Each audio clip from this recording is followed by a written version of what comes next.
wabarakatuh. Sebelum memulai pembelajaran hari ini, marilah kita membaca basmalah bersama-sama. Bismillahirrohmanirrohim.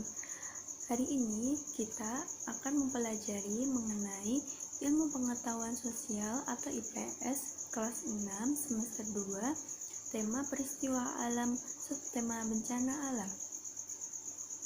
Baiklah, Ibu akan memeriksa kehadiran kalian terlebih dahulu. Apakah ada yang tidak hadir hari ini? Alhamdulillah, semuanya hadir ya. Selanjutnya, Ibu akan memberikan sedikit motivasi kepada kalian agar kalian lebih bersemangat dalam belajar. Anak-anak, tahukah kalian pendidikan itu penting?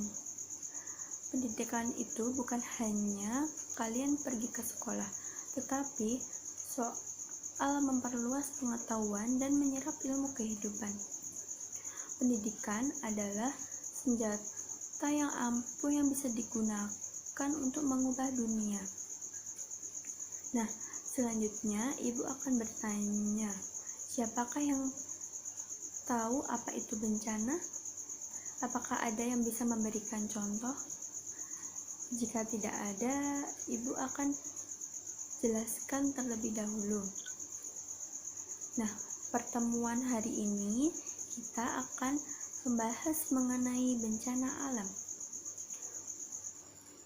Setelah kita mempelajari materi hari ini, kalian harus mengetahui tujuan dari pembelajaran ini. Di antaranya adalah yang pertama, siswa dapat mengetahui pengertian dari bencana alam. Yang kedua, siswa dapat mengidentifikasi jenis-jenis bencana alam yang sering terjadi di Indonesia. Dan yang ketiga, siswa dapat menjelaskan tentang cara menghadapi bencana alam. Anak-anak, apakah kalian tahu mengenai bencana alam? Apakah kalian tahu cara mengatasi bencana alam tersebut? Ibu akan jelaskan mengenai bencana alam dan cara mengatasi bencana alam tersebut. Bencana alam adalah suatu peristiwa yang mengakibatkan dampak yang sangat besar bagi populasi manusia. Peristiwa alam dapat berupa banjir, letusan gunung berapi, gempa bumi, tsunami, tanah longsor, badai salju, dan kekeringan. Beberapa bencana alam terjadi secara alami, di antaranya adalah kelaparan. Kelaparan adalah suatu kekurangan bahan pangan dalam jumlah besar yang disebabkan oleh kombinasi faktor manusia dan alam. Nah, Ibu akan memberikan satu contoh dari bencana alam, yaitu banjir. Banjir dapat diatasi dengan kita tidak membuang sampah secara sembarangan. Ayo, apakah ada di antara kalian yang masih membuang sampah sembarangan? Itu dapat menyebabkan banjir. Sekarang Ibu akan membagi kalian menjadi 5 kelompok. Masing-masing kelompok terdiri dari 6 orang. Silahkan masing-masing kelompok untuk memilih topik tentang bencana alam yang terjadi di Indonesia. Setelah ini, Ibu akan menunjukkan cuplikan tayangan video tentang jenis-jenis bencana alam yang terjadi di Indonesia. Coba kalian lihat dan amati video tersebut.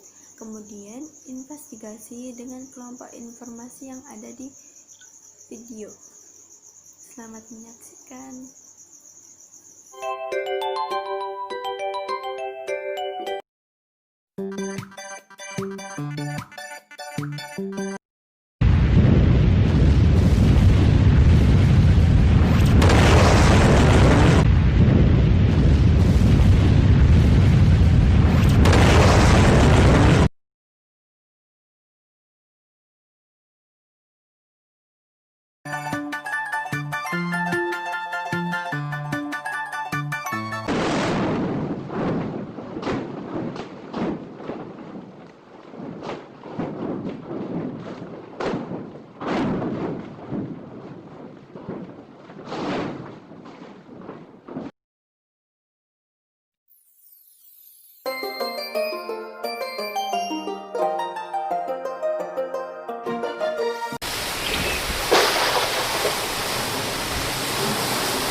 Nah, setelah kalian melihat video tadi, Ibu minta perwakilan kelompok untuk mempresentasikan hasil diskusi.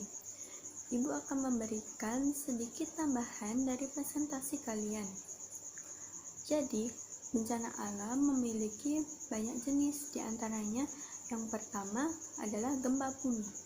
Gempa bumi adalah getaran atau guncangan yang terjadi di permukaan bumi yang disebabkan oleh tumbukan antara lempeng bumi, patahan aktif, aktivitas gunung api, atau runtuhan bebatuan. Dan yang kedua adalah letusan gunung api. Letusan gunung api merupakan bagian dari aktivitas vulkanik yang dikenal dengan istilah erupsi. Bahaya letusan gunung api dapat berupa awan panas, lontaran material pijar, hujan abu lebat, lava, gas beracun, dan banjir lahar. Dan yang ketiga adalah tsunami. Tsunami berasal dari bahasa Jepang yang berarti gelombang atau ombak laut. Tsunami adalah serangkaian gelombang ombak laut raksasa yang timbul karena adanya pergeseran di dasar laut akibat gempa bumi. Dan yang keempat adalah tanah longsor. Tanah longsor merupakan salah satu jenis gerakan massa tanah atau batuan, ataupun percampuran keduanya, menuruni atau keluar lereng akibat terganggunya kestabilan tanah atau batuan penyusun lereng. Yang kelima adalah banjir. Banjir adalah peristiwa atau kejadian di mana terendamnya suatu daerah atau daratan karena volume air yang meningkat. Yang keenam adalah banjir bandang. Banjir bandang adalah banjir yang datang secara tiba-tiba dengan debit air yang sangat besar yang disebabkan terbendungnya aliran sungai pada alur sungai. Dan yang ketujuh adalah kekeringan. Kekeringan adalah ketersediaan air yang jauh di bawah kebutuhan air untuk kebutuhan hidup, pertanian, maupun kegiatan ekonomi dan lingkungan. Selanjutnya, Ibu akan memberikan tes akhir kepada kalian sebagai evaluasi. Silahkan kerjakan soal-soal pada lembaran yang telah Ibu sediakan. Apakah sudah selesai anak-anak? Jika sudah, tolong pelajari materi selanjutnya di rumah ya. Sebelum mengakhiri pembelajaran hari ini, marilah kita membaca hamdalah bersama-sama. Alhamdulillahirabbil alamin. Sekian pembelajaran hari ini, sampai jumpa di pembelajaran selanjutnya. Jaga kesehatan dan tanamkan hidup sehat. Assalamualaikum warahmatullahi wabarakatuh.